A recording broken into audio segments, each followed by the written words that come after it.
DJ Uzi, DJ Uzi.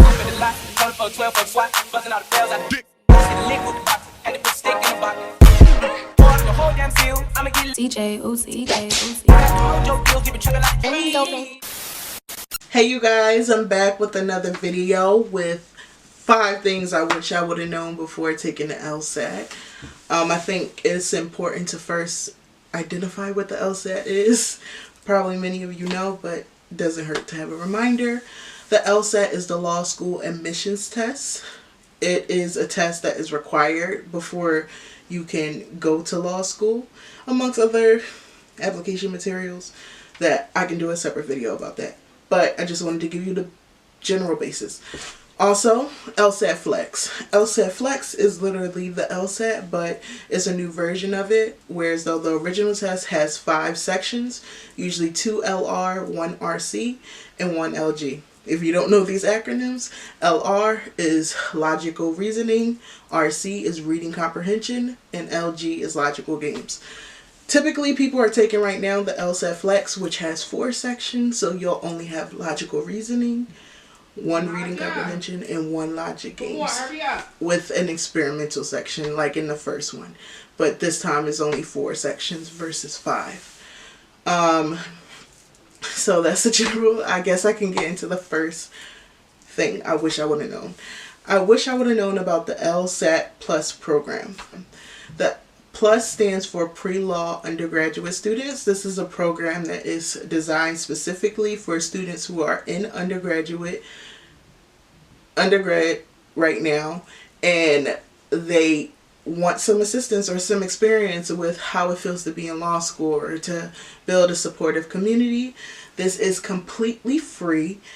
LSAC teams up with other law schools such as Boston University Law School, Seattle Law School, North Carolina, etc. Many more schools. I'm pretty sure once you look it up, you'll be able to do deeper research.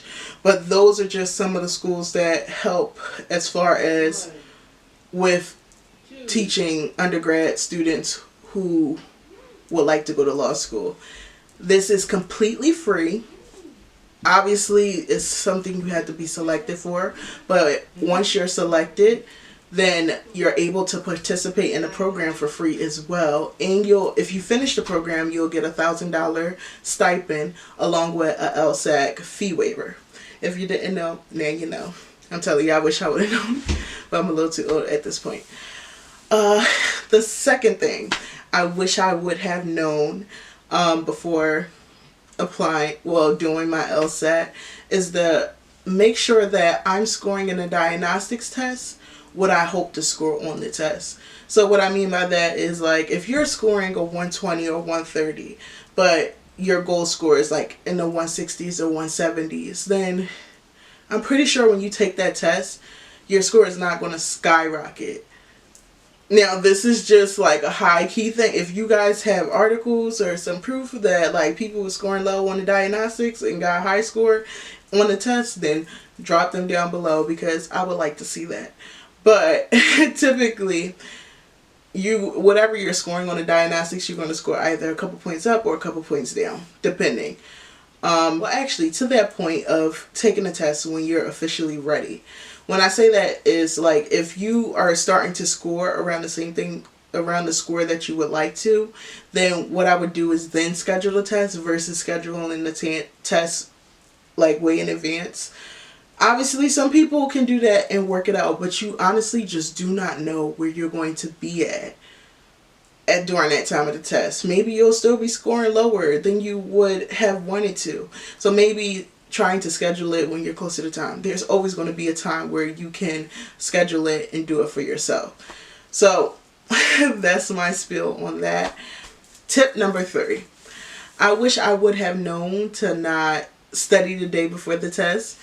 Typically, what you already have studied, you've worked so hard up to this point of having to take the test. Why stress yourself out the day before and study some more? If you really can't stop yourself from studying, then I would suggest just doing an hour or 2, the max. Take that day to relax and to congratulate yourself that you've gotten this far up to a day before test day and you're about to take it. You're going to rock it.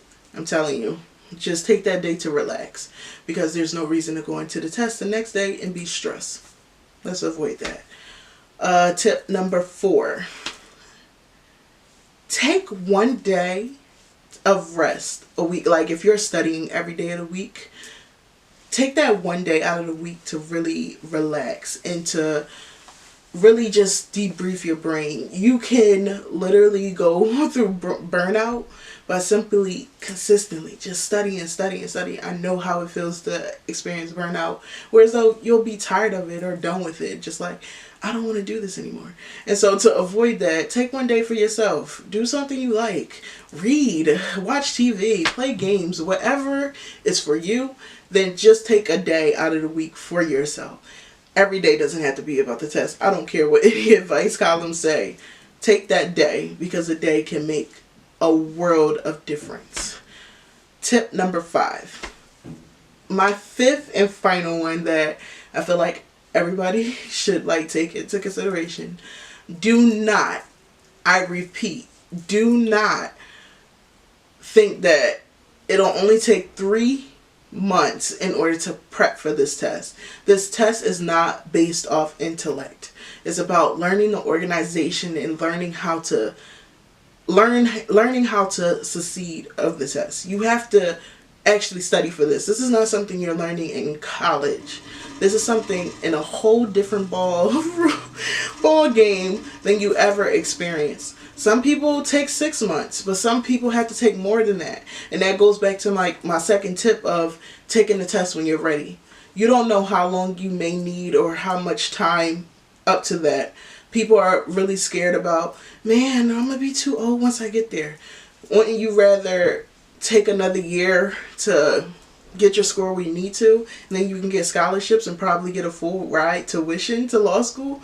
Why not? I feel like that's a small sacrifice. And then I know people stress a lot the possibility of not wanting to do law school anymore or not wanting to go back to school once you've been out for a year or so.